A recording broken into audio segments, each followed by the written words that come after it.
Hello and welcome inside another edition of the Scores Table. Brian Haenchen, Danny Riego with you here back after Thanksgiving break. It was a wonderful week away, but I'm ready to talk some basketball.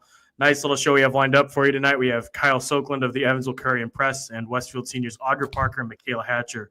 Westfield, Danny, coming off a real nice win over Franklin Central. They're 5-3 on the air with Brebeuf and Bloomington North to come before a little showdown with Carmel, another one of those dangerous teams, dangerous young teams there in Class 4A Sectional 8. Yeah, Westfield is so they advanced to the sectional championship. I'll take this in a different direction than just before we kind of get onto the floor with what they do, okay? Sure. I've said several times, I really like Westfield. I think they're old. I think they have an injection of young talent. I love their freshman class. I think Kelsey has shown that she can put together a game plan for one particular basketball game and win it. But if you look at, their boys and girls golf teams have been great forever, okay? And I'm serious. And their volleyball team, you covered volleyball, their volleyball team this year arguably was a state championship level caliber volleyball team. Mm-hmm. And the football team just played in the state championship. I mean, they're winning big games. They go to Carmel in a football game and win it. Here's my point. Am I connecting this to the population trends and where people are moving and within Hamilton County? Perhaps, maybe a reach. Okay. Mm-hmm. But maybe we're at the beginning of I don't want to call it a Westfield run. It's way irresponsible to say that they're I would bet an amount of money that meant something to me that Westfield is going to win a girls sectional title sometime in the next 4 or 5 years. But the success of that school is having across different sports, particularly now seen with the girls basketball program, this is something that I think is going to be relatively commonplace for us to be talking about Westfield on this podcast and within the sport of girls basketball. Yeah, and Westfield, as people may remember, was the upset of Noblesville in the semifinals that Friday night, part of a chaotic day. Then they go into the Hamilton Southeastern game. Everybody's kind of writing them off going into it. Understandably, HSC was loaded last year. And they hung with them for the better part of, I think, 3+ quarters. They were with them there going into the fourth and just ran out of gas. So Kelsey's done a really great job picking up where Jenny Smith left off in building up that program and turning it into a bit of a growing juggernaut over there. And like Danny said, I'm in a similar boat where I'm not comfortable putting any amount of money on really any teams in Sectional 8 to win a sectional in the next 4 years just because that thing is so chaotic. But I would not be surprised in the least to see Westfield win one here in the next 3 to 4 for sure, because they have a really good group over there. And it's not overnight. You mentioned the name Jenny Smith. And for those basketball fans should know this, but Jenny Smith's son is Braden Smith. The guy is every game is a masterclass in how to play the point guard position. Okay. Mm-hmm. Athletic director goes on to follow her kid, and so on and so forth. They've had Indiana All-Stars like Alyssa Crockett. Baby sister Aubrey Crockett is there, but they turn the roster over.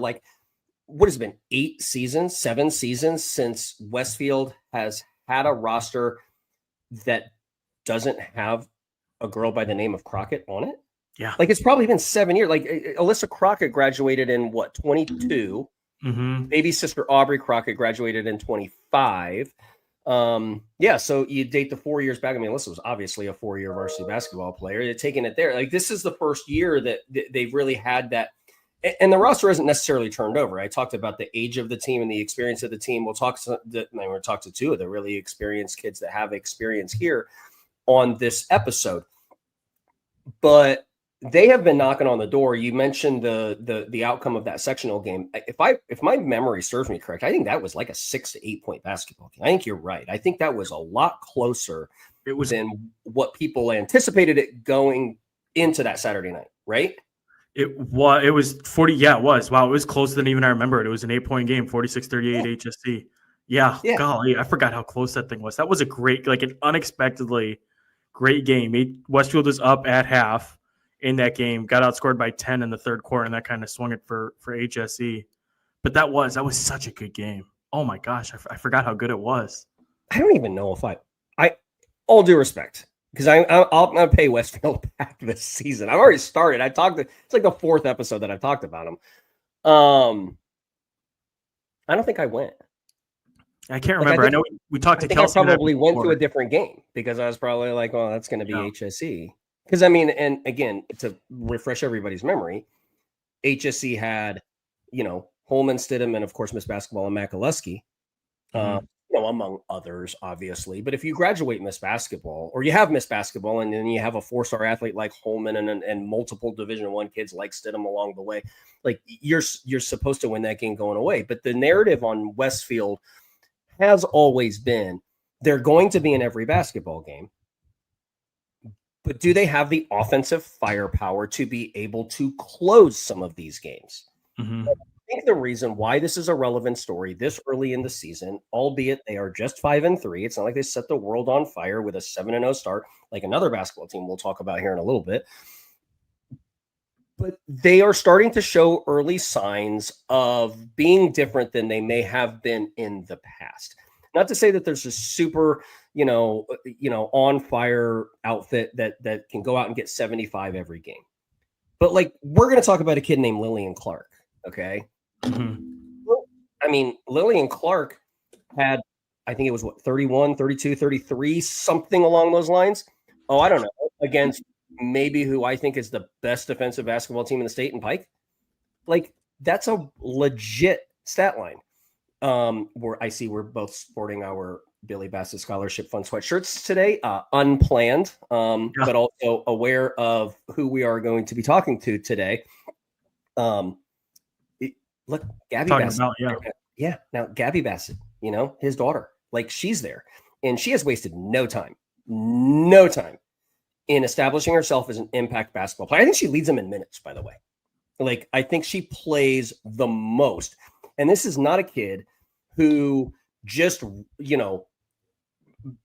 wakes up, goes to the basketball gym.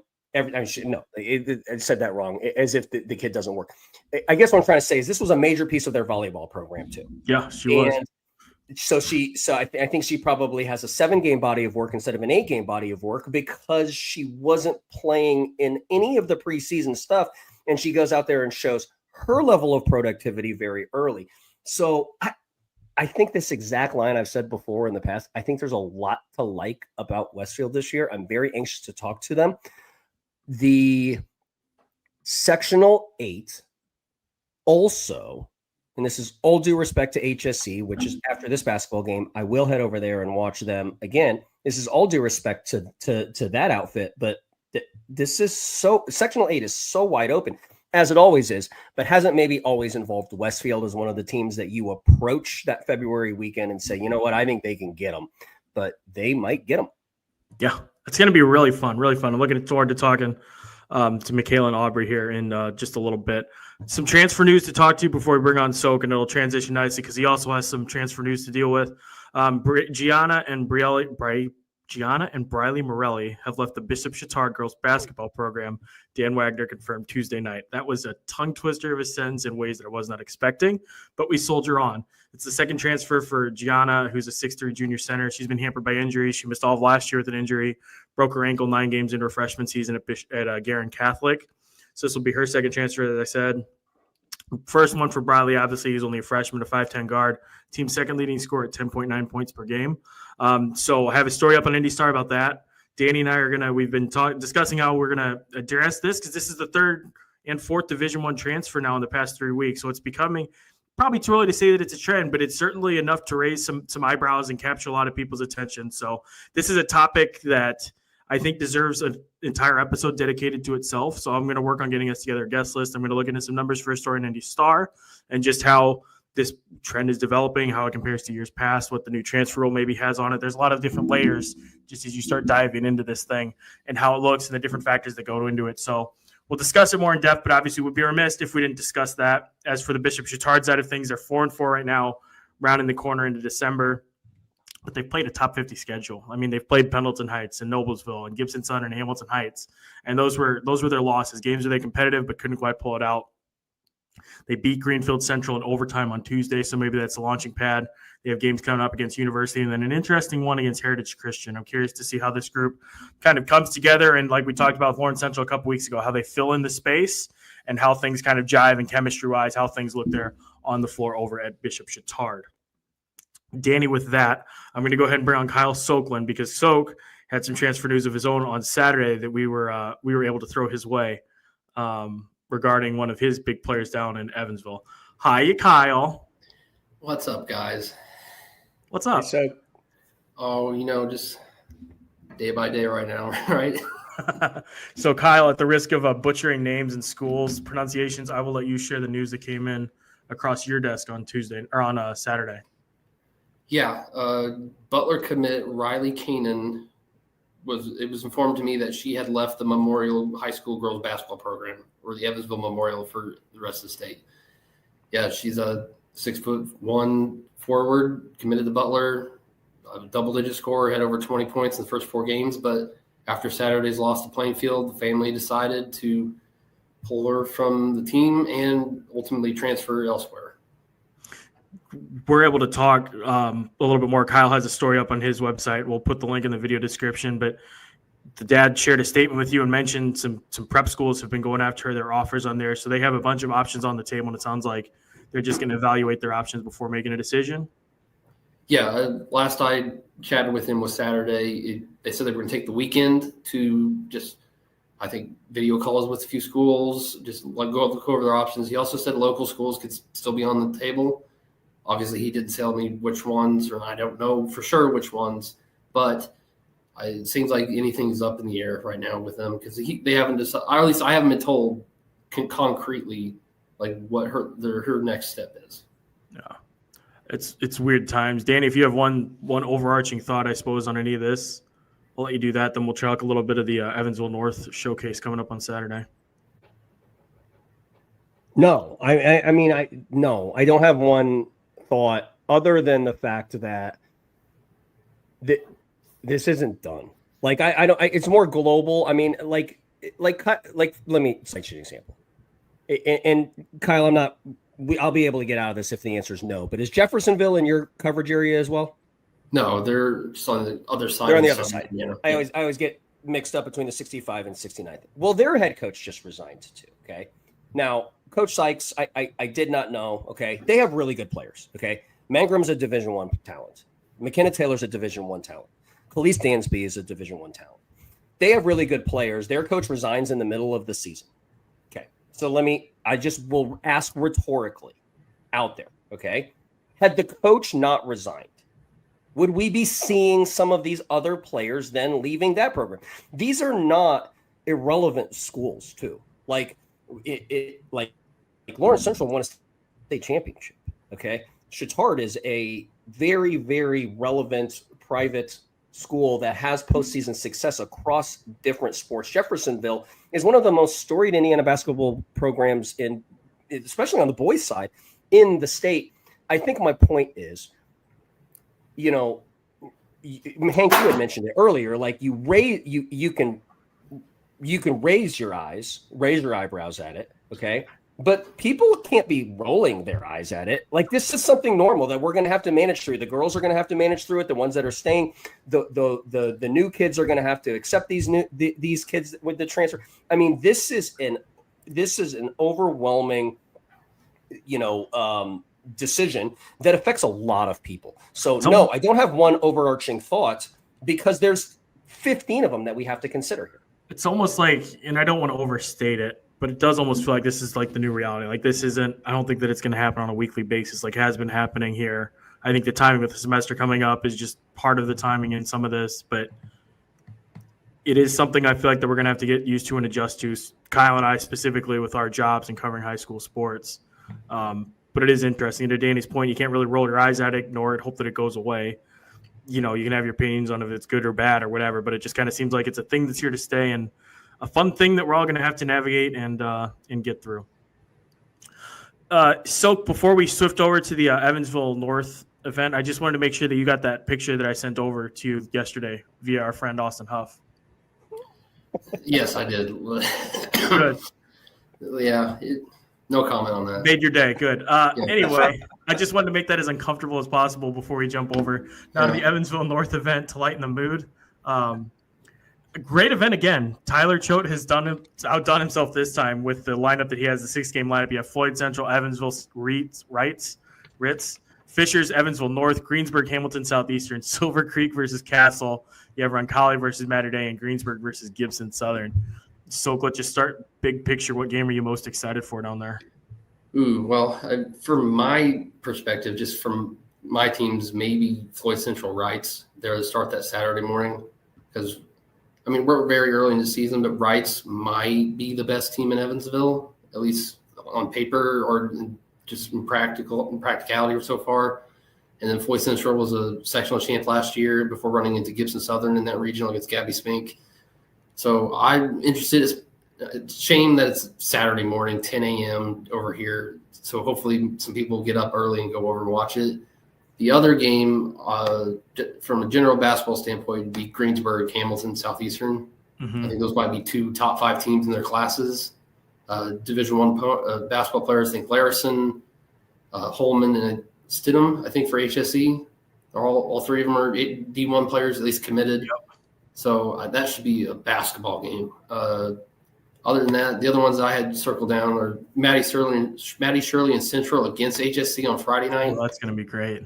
Yeah, Central's kind of banged up at one key spot, but Maddie is back. She had 23 against Jasper last week in her first game.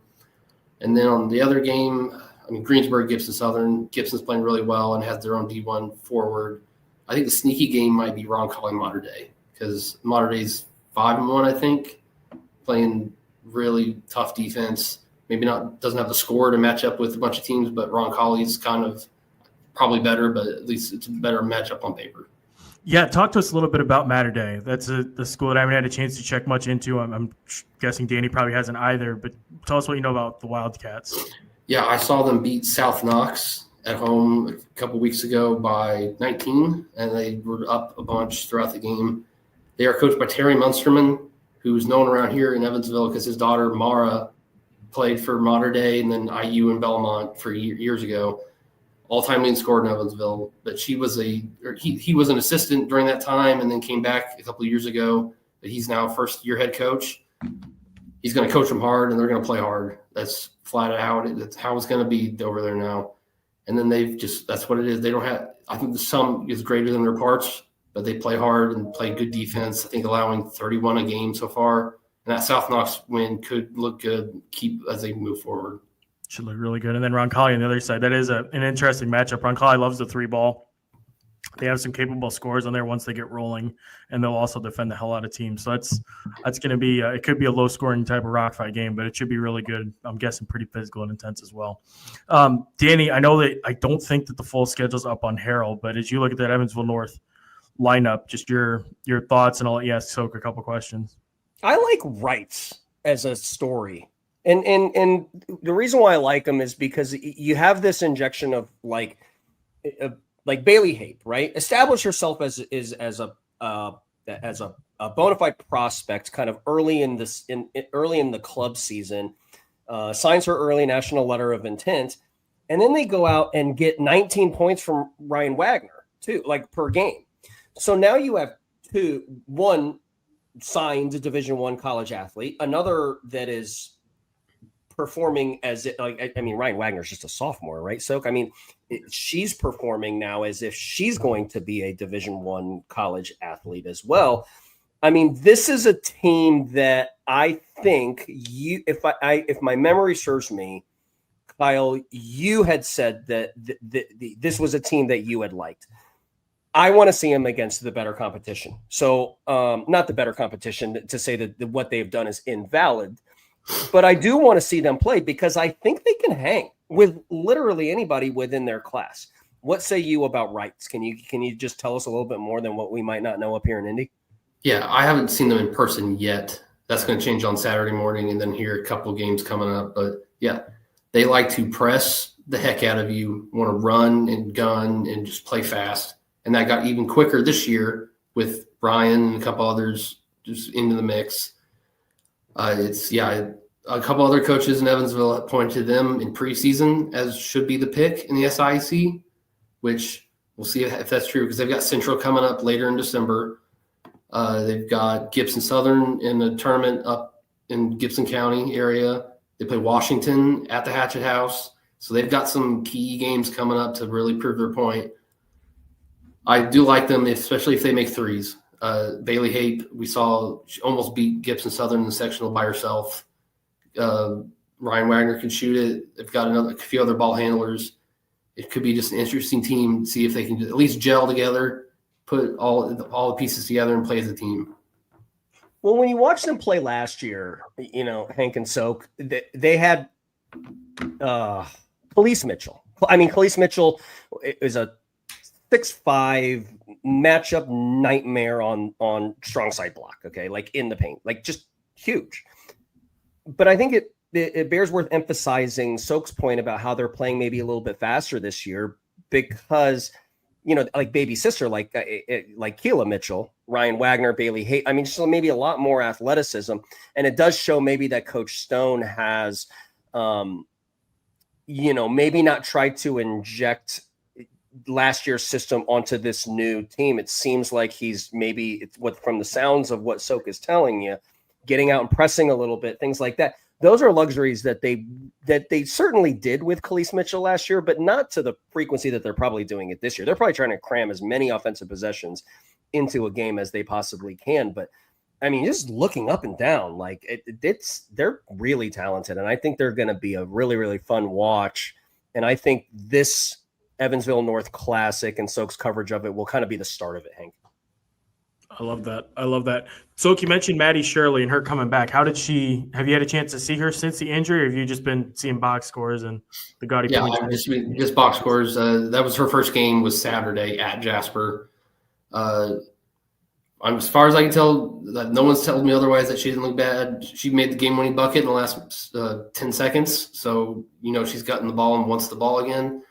It was, from what I can tell, it was a foot injury, not ankle, not knee or anything like that.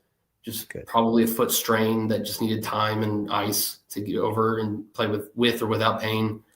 But put her back on the floor and maybe they just roll through the SIC still, because I think she's averaging 25 a game in the 5 games she's played. So I'd have to look that up, but it's something. It's Maddie Shirley. I keep saying that all the time, but you put her on the floor, you have a chance to win every night. How about Evansville North? I know the record's 1-4, but they have a couple really close losses in there. 1 3-point loss to Heritage Hills just a couple days ago. They're with Bloomington South. They go down 38-35 there. What is Tyler got cooking over there with the Huskies? Yeah, I saw them against Castle right before Thanksgiving. Going to be very dependent on threes. They didn't make them that night, and it kind of showed with their offense just kind of being bogged down and slow. But I think they defended really well. And if they put that kind of pressure on teams, and maybe they did against Bloomington, because that's a very low scoring game against a very good and deep team. But if they play defense like that, they can also be competitive. Maybe they just need to make, 6-7 threes a game to really put pressure on teams. Yeah. And then one other team that I wanted to ask about, and then we'll see, Danny, if you have anything else. Jaden Scott over at Castle's putting up nearly 20 a game. I mean, she's off to a phenomenal start down there in, Newburgh? Yeah. Again, that's a older team, one of the few around here. I think they brought back 4 starters and added Azaria Finn, who was a transfer from North. So they've got a team that, in theory, can shoot it well and has length and can press you, which is usually what Castle does. Jaden has been playing really well. I've seen her. She had 18, I think, against against North. She kind of struggled in the first half, but when she got rolling, the team got rolling, and she had a few big threes in that fourth quarter to finally pull away. So that is a team I'm interested in seeing, because I think they play Fishers and Silver Creek, if I remember looking at the schedule right. Yeah. Yes. The Silver Creek game, I imagine that's going to be a tough matchup with 2 D1 players on the other side. But if Jaden gets hot on that floor, which I've seen her do before, Castle becomes just elevated a little bit higher. Yeah, that's excellent. Danny, did you have anything else you wanted to bounce off of Soak from down in the Evansville area? Annually, I ask him the same question, and I'm going to ask you to do it again off the top of your head, no prep. But it's very confusing what a public school is and what a private school is in Evansville. You even have rights that is in the name of multiple. Can just give our audience just a quick rundown as to who's public, who's private. What was the school that Kanan left? Does that, I mean, I don't know anything, and I'm not insinuating anything. I just want to be a little bit more educated in what the Evansville schools are from a public and private perspective. So yes, there are, at least in the city of Evansville, the EVSC school corporation is Wrights, Central, North, Bosse, and Harrison. The 2 private schools are Mater Dei and Memorial. Now, it gets confusing when you look at actual school names because it's Wright Memorial and FJ Wrights. So there's confusion back historically, but the 2 private schools are Mater Dei and Memorial. Castle's a public school on the other side of the interstate over in Newburgh and Moore County. And then you go up north, there's other stuff. But there's only 2 private schools here, or 3 if you count day school. But so Riley left a private school. yes. Yeah. Okay. Hey, Yeah, real quickly. Oh, go ahead. I don't know where she's going yet. The family's just been very quiet so far, so we'll see what happens. Kyle, real quickly, it's South Knox, North Knox coming up. What is it? 2 weeks from now? No, next week? it's Saturday night. I'm going to say, I think it's Saturday night because Tyler, of course, scheduled it the same night. So he's looking out for you. That's good. yeah, he always does. Yeah. You sound thrilled. Well, no, and listen, but that's not like what are you going to do? Put this into your answer too. Like the Big Ten championship game is Saturday night too. You're really just salting the wound for poor Soak here, huh? Like Indiana plays Louisville at 2:00. Maybe the North event will be done by the time the Big Ten starts. Maybe. If not, I might be paying attention to something else during that Gibson-Greensburg game. But I also tried to have South Knox, North Knox on the computer too, because North Knox is really good right now. I think they just beat the doors off Bedford. So I think Primus had almost 20 against B&L, so who knows what they could do. That's going to be a really interesting game. And real quickly, though, Tyler, make sure that you give the girls adequate time to warm up between games. Don't be afraid to drag this thing out into the evening, whatever you need to do. I'm not covering it, unfortunately. I'd love to be there, but Kyle will be, and it's important that he gets his rest in between games. But Soak, that North-South game is going to have some real juice to it this year. I mean, they look pretty evenly matched. Yeah, I mean, maybe it was just an off night for South Knox the day I saw them because they struggled to shoot it really slow out of the gate. I mean, they just felt like, not that they didn't want to be there, but just something was off. And then they just could not get back in it with Mater Dei. But I bet you anything Holly has that team ready to go for a Knox County game, wherever it may be. It might be at South Knox this year. I can't remember. But I just know that if the threes go in, that South Knox team looks really good. And then North Knox is going to want to play defense right up in your face because that's usually what Steve's teams do. They probably are as evenly matched as and maybe we remember, but that game's always close. Like the North. I mean, maybe last year it wasn't, but if you remember, South Knox was upset by North Knox 2 seasons ago when they were definitively the better team going into it, and North Knox comes out of there with a victory. God, I hope I don't have that backwards. But I did watch that North Knox B&L game the other day. They look more complete and more balanced, and the thought that is just a Lipscomb commit, Lexi Primus, and she just gets to do whatever she wants to do and go out try to get 30 every night is just not true. Like B&L had problems with them just from a balance perspective, and they had multiple kids hitting shots. They just stopped missing shots in the second half of that game. Conversely, Soak's exactly right. Like every time you turn South Knox on, they look great when they're making shots. And that's not a Kendall Hill comment, okay? They don't go as just Kendall Hill goes. But if you remember last year in the Washington game, I talked about the 5 threes that Grace Detweiler hit. They have a kid on their roster by the name of Ellie Burke, who looks every bit as productive as like Bren Hill last year. Like she looks like a major part of their offense. And when she shoots the basketball, it looks like it's going in. You have kids that played in the state championship game, like Madison Parrish. That game, I feel bad because I told myself I'm going to go to a North Knox, South Knox game. I'm going to go to one. And it was one of the first games I looked at on Harold's when the schedule came out. And then I saw that it was on December 6th. And I literally was like, I hope I can't go because I hope Indiana's playing in the Big Ten championship, and sure as heck they are. So now I don't know what I think I'm going to secondary screen that, I guess, like with you, Soak, but I don't know. Maybe it's a single screen night with just football for me. I think what Holly needs to do is she needs to do the game up to 3:00 and then also relocate it to Indianapolis. And then Danny, I can go. Sokeland again. Tyler, take your time in Evansville. Soke's fine. But Holly, move the game to Indianapolis or somewhere a little bit closer to us, so we can do. Danny can do both. I don't really care about the Big Ten championship game or IU. It's cute. Put it in between the basketball game and the football game up there. Actually, that's a great idea. Look There's at that. There's a window there, right? Yeah, that's right. I think that'd be wonderful for everybody involved. Oh my gosh! But Soke, thanks so much for hopping on with us, buddy. It's good seeing you. Good talking to you. Best of luck to your Hoosiers, I suppose, and to your sanity as Huff continues to work you down to the bone. Yeah, of course. It's always a pleasure, guys. I don't believe that, but you have a good night. See you later. Kyle Sokeland with us with a parting cough on the scores table. He always delivers, that guy.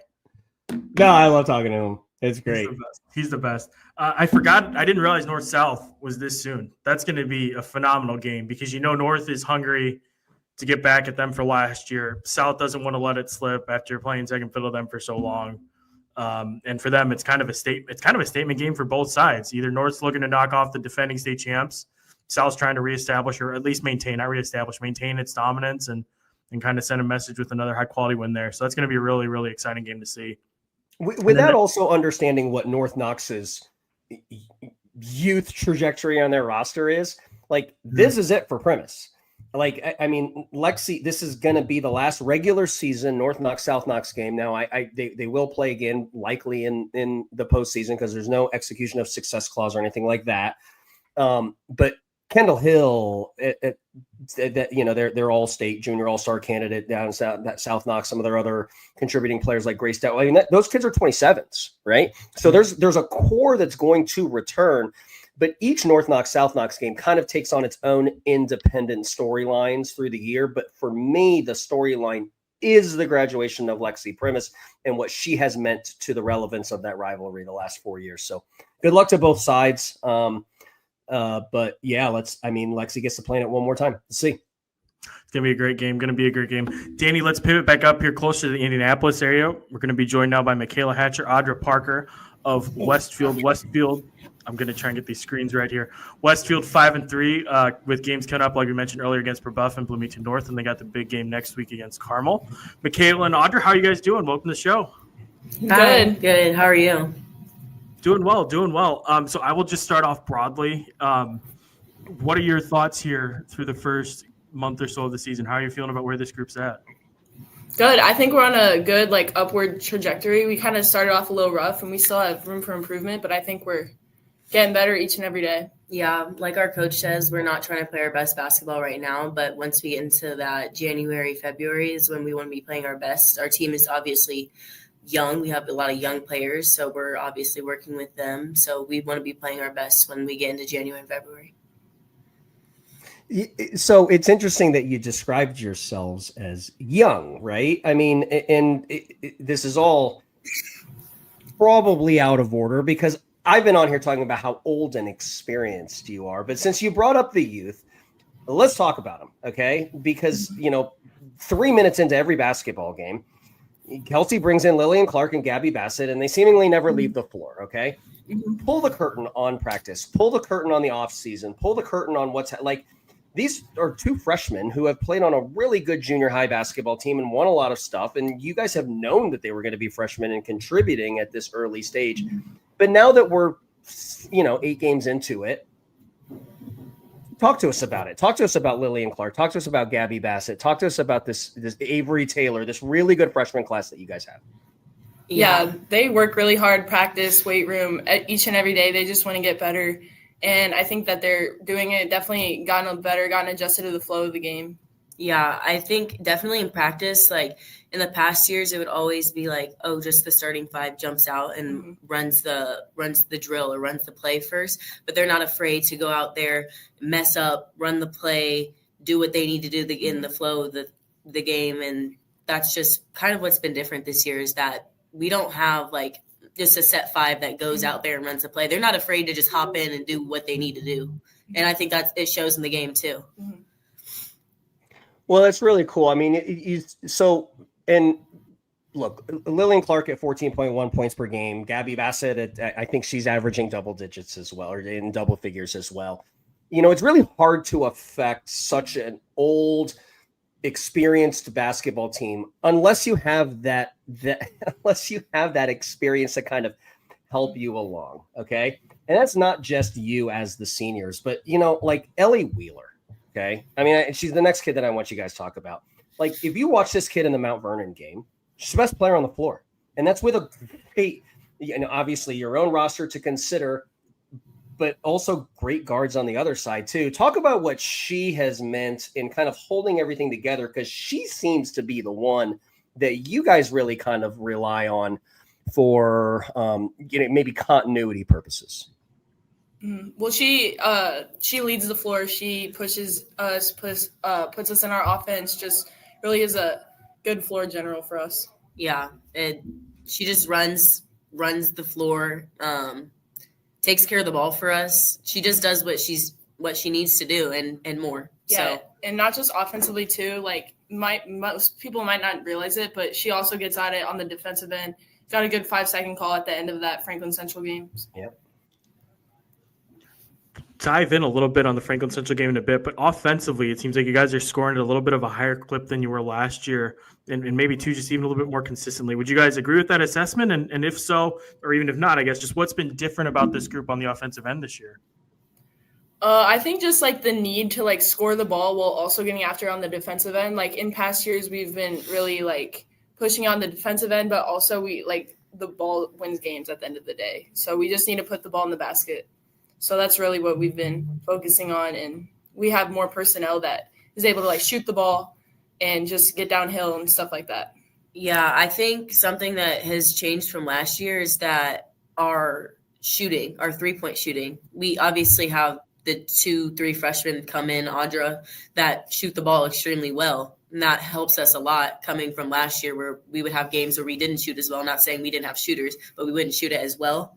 And games where we've had more consistent good shooting this year. Mm-hmm. That Franklin Central game obviously went down to the wire, went to overtime, looked to be quite the thrill, I guess. Just talk us through that game, and for you guys as seniors, what it was like experiencing that at this point of the season. I would just say staying composed. Like most people, like when it's a close game, they kind of like lose their minds. But I think us as a group, not just like the seniors, we really were good at like staying composed, and we let them have their run there at the end, and then we came back, finished it out, and the freshmen had some good free throws there at the end. And yeah. Yeah, I feel like that whole game, the vibe there was just different. So we're used to playing like really in loud gyms. That game was a little bit more quiet. So the adjustment for that was definitely a bit different. So the game, I would say, was pretty close for the most of the time. And then obviously, like Audra said, we had some clutch free throws there at the end that got us the game. Mm-hmm. So you mentioned playing in gyms. Have you guys been getting a lot of big crowds for, I'm guessing, just a lot of the home games? And even when you guys go on the road, teams coming out to see you guys? I would say like when they have like cheerleaders for the other teams that come, and the other fans, like when we're shooting free throws, they'll be really loud, and just the atmosphere around is just really loud in general. I think we have a good home crowd, lots of people that come and support us, and obviously our opponents. I think we've also gone on the road and played in some loud gyms and some tough crowds as well. Oh, Danny, you're muted.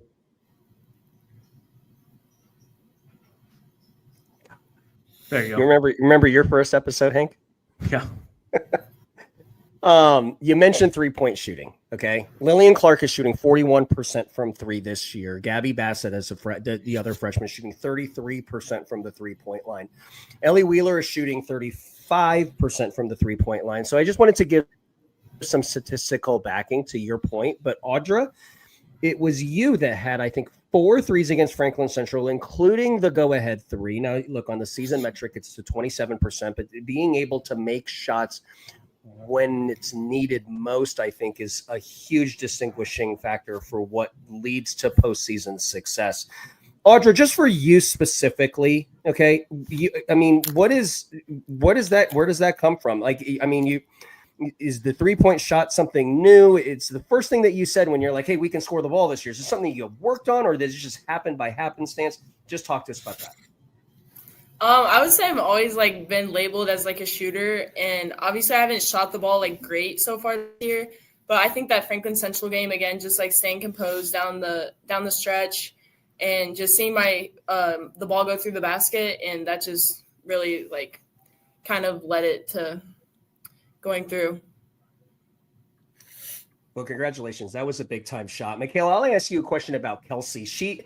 Look, you guys in that Franklin Central game specifically, okay? I mean, you guys are showing, extended 2-3 trap. You're showing some odd front zone in 3/4. You guys have kind of been known the past few years about playing defense in the man on the pack line. But on the offensive side of things, like we're seeing misdirection flares. We're seeing like they put Lillian Clark in like ghost screen action. I mean, and you're a kid who come off that ball reversal. You get to like attack downhill right away too. Are you seeing differences with the way Kelsey has coached this basketball team in comparison to maybe some of the years past when you've been with her?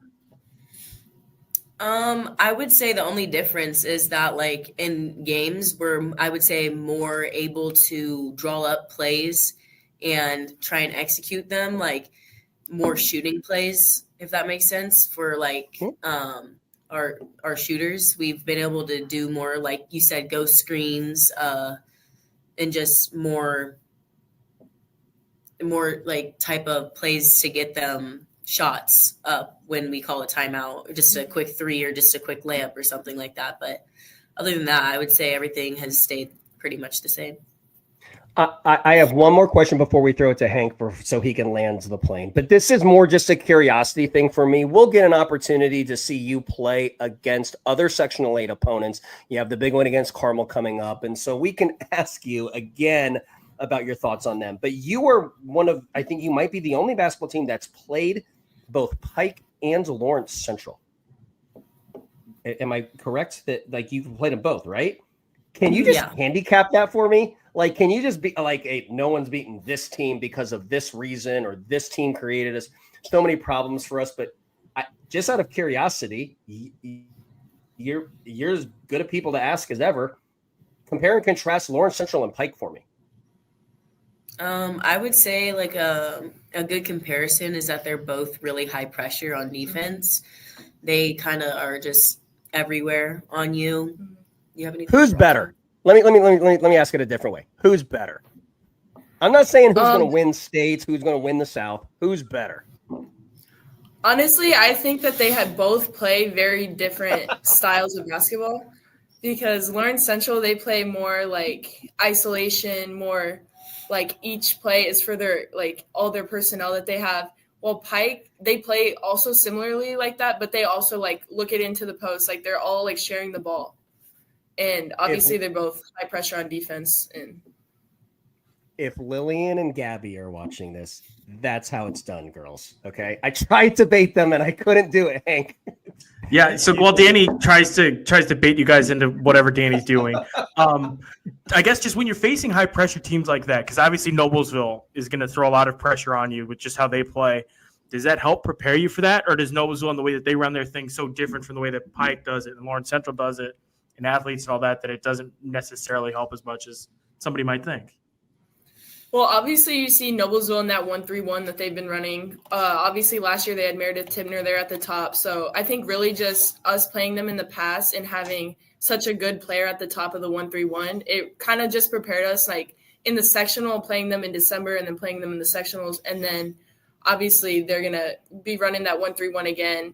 And whoever they have at the top, I think just last year really just is going to prepare us for the game this year. Yeah.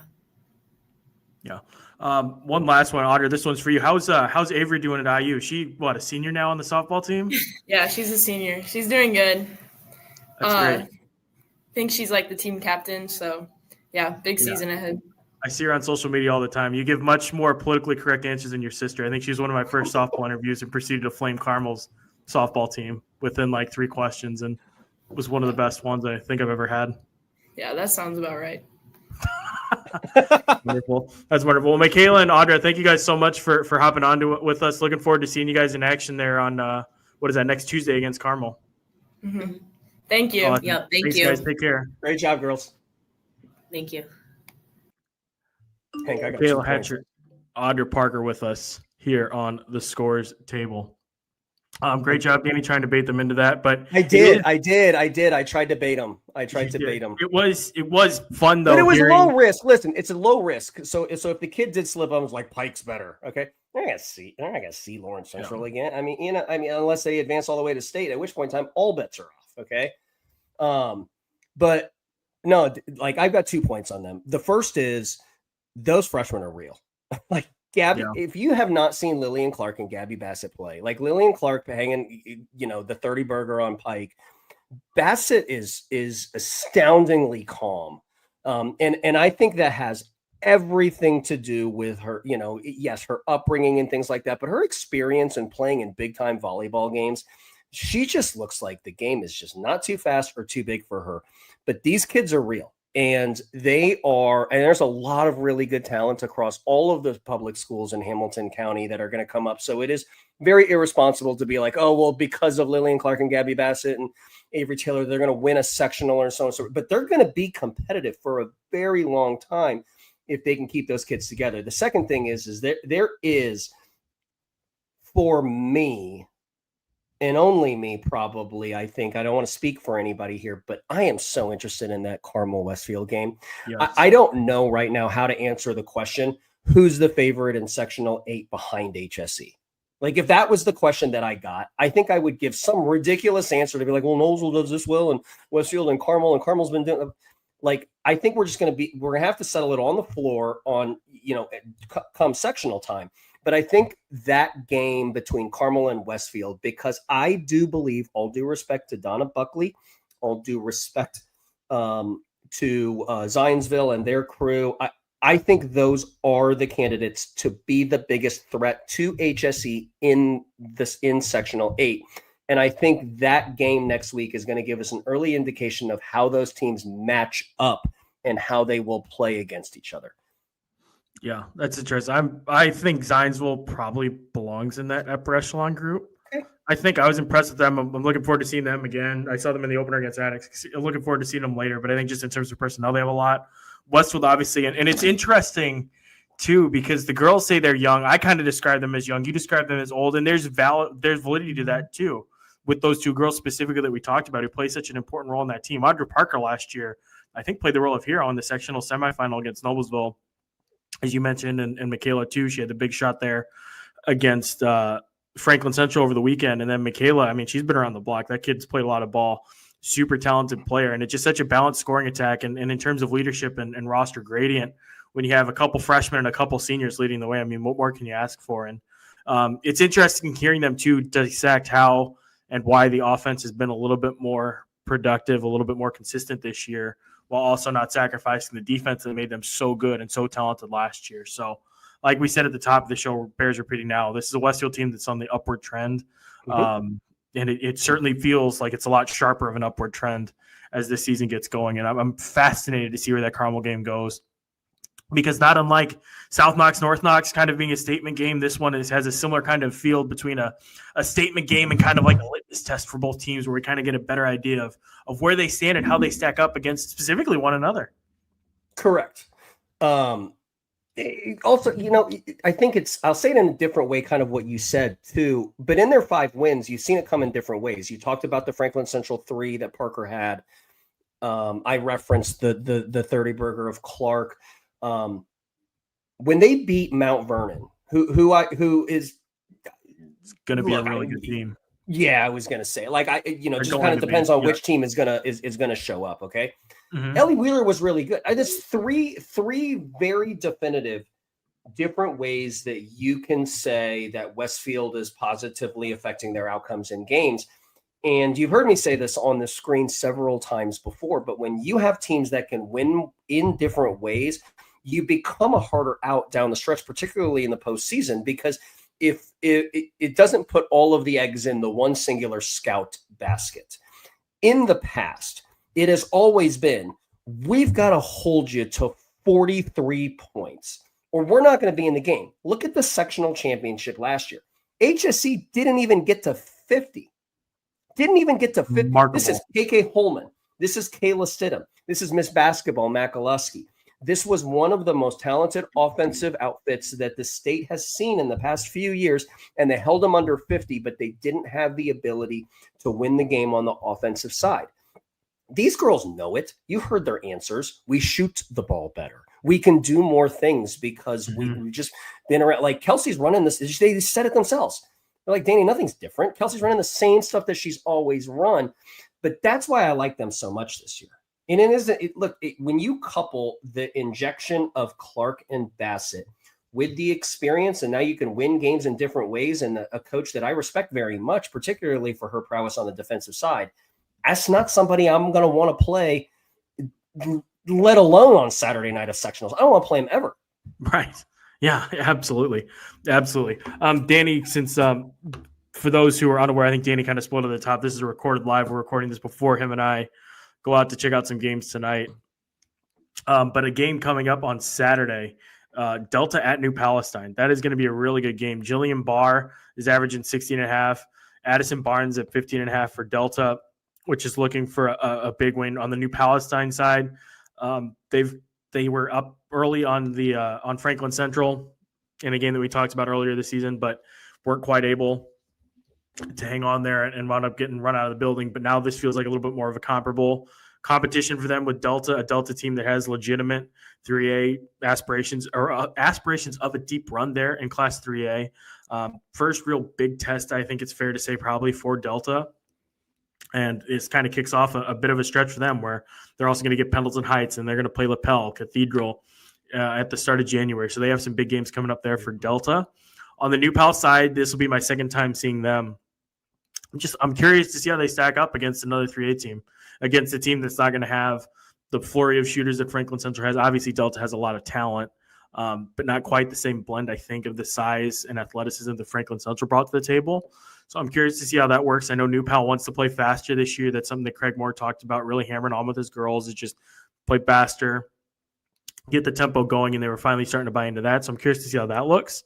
Another one maybe to keep an eye on just based off the Herald projections is that Hamilton Heights versus Connorsville game. He has that one going to Connorsville in a close one. Connorsville comes in at 3-2 as we talk now. They lost to Delta, but only by 7, and they also lost to New Pal only by 6. So they've been in there with some good teams. And on the other side, Hamilton Heights, who we talked about a lot on the show, has been playing at an extremely high level, led by their freshmen, who are the real deal by all accounts. And then one other thing from me before I shut up, Class A defending state champions Borden has picked up a couple really nice wins over the last 2 games. They beat Brownstown Central from 2A, and they beat 4A Jeffersonville on the road on December 2nd as well. So Borden, as they wait the return of Ava Wheeler, have been playing really well behind they're just such a deep team, especially for Class A. They can beat you and find ways to score in a variety of ways. So I'll have to get Borden on here at some point soon too. Yeah, one note about Delta. Delta won sectionals last year, and Jillian Barr deserves our eyeballs and deserves our attention that on this pod. Look, this isn't just some kid that is on a team in the coverage area. Like the sectional champs last year. She's one of the better kids in the class. They're probably one of the favorites to win the sectional again because Barr is back. I, for one, am going to watch that game because I want to see Barr. Like I want to see her. I haven't seen her this play yet. I just want to see her play. Okay. Second note, you had mentioned Hamilton Heights. Okay, so Hamilton Heights is an interesting kind of progression or story for me, right? You have the double-digit loss to Noblesville, and then the next night you have to go, play Haley and Jay County and that outfit there, and they win, and then they come back and it's like, okay, then it's the Lanaya Wills game, okay, where Hamilton Heights is just not very good in the first half. They start to settle down in the second half. They start to do Aaron makes some schematic, changes or whatever. Then they beat Chittard. Then they beat Danville. Now they should handle Peru tonight, I would suspect. And then they have that game on Saturday, but they can get to Saturday night with their first opportunity to really kind of stack wins. Mm-hmm. And I think that's important for a young basketball team to learn how to stack wins in a long season, because I had mentioned it when talking about Westfield. Sometimes it takes different things, right? You're not always going to be able to count on the 30 from Riley Suarez. or the 4 threes that you're going to get from Addison Bloom, or the 1-3-1 that Aaron Trimpe's running is going to affect the game in a way that you're going to win it. You have to learn how to win games on individual nights. And I think if Hamilton Heights can stack wins, they'll start to learn that, which is, I think, invaluable experience. Okay. One note for a game that you did not mention is East Central. Yes. Who is a basketball team that we have talked about. We talked about them leading up to the Body Armor Showcase, and then we didn't have a chance to kind of circle back, but they played Greensburg, who we are going to talk about. Larison, Jason Simpson is a friend of the program. Larison, I will say one thought here, okay? Two thoughts about Greensburg real quick. Claire Larison is playing, like, quite honestly, the best kid in the class. Like, unbelievable how good that kid has been with different areas. But that's also not a surprise. But this is more than the Claire Larison show, okay? Like, Allie Powers is back. The famous clavicle fracture of Harmon. Like, they have really good players. They're just so different than, you know, Jason was on this screen talking about how Leah West was the Pied Piper and everybody followed her. Okay, when you lose the Pied Piper and you lose your leader, you can do everything in your power through the June period, everything in your power through the fall sports to try to get some continuity and to try to build it. But that experience is built on the floor on game night. It just is. And so I do think that Greensburg is going to be a team that we should watch moving forward because they're going to be tough. But East Central, back to them, okay? They beat Greensburg. And Natalie Stenger is the kid, right? Natalie Stenger was getting to her right hand, and Jason Simpson, if he's listening to this, is absolutely going to punch the computer screen because I'm sure the plan wasn't to give Natalie Stenger the right hand. But Natalie Stenger's ability to get to the right hand, if she does, it's extraordinary how quick she is. And if she gets to the right hand, it's over. And we talk about how I'm starting to understand Kevin a little bit more. One of the reasons why he charts misses at the rim is because he knows that they can get to the front of the rim whenever Stenger gets to the right hand. But I'm starting to get a little bit more familiar with kids like Dugan, who's a high volume scorer. We talked about Maple. But they have a test coming up against Jennings County and Molly Ernstis, which is going to, if you don't believe the East Central thing now, let's let them play Jennings County. And you can just ask Warsaw how difficult of assignment it is to stop a kid that's going to Kansas in the name of Molly Ernstis, who's really starting to develop a nice little resume to be an Indiana All-Star. That's going to be a really nice test and a really interesting game for all of us to follow. Is going to be East Central 7-0 against Jennings County, who only has the one loss against Cathedral, but the big win against the top 5 Warsaw team. That'll be one that we break down on Sunday's show for the weekly wrap. Danny, I think we covered it all. Anything we missed, we can get into on Sunday. I'm back off vacation, so I'll be getting into some games. Danny will be screening a bunch too. We'll obviously have South North Knox. A ton of games to talk about here on Sunday. In the meantime, make sure that you subscribe to the channel, IndyStar TV Preps, the one that you're watching on now. Those numbers help our numbers, helps us keep this thing on the air. So that's important to do that. Obviously, read everything that I do online. Keep watching the show. We thank you guys so much for watching. We thank our guests, Kyle Sokeland, MaKayla Hatcher, and Audrey Parker for joining us. And, we'll be back here in 4 days talking more basketball. Good stuff. Thank you guys so much. We'll talk to you soon.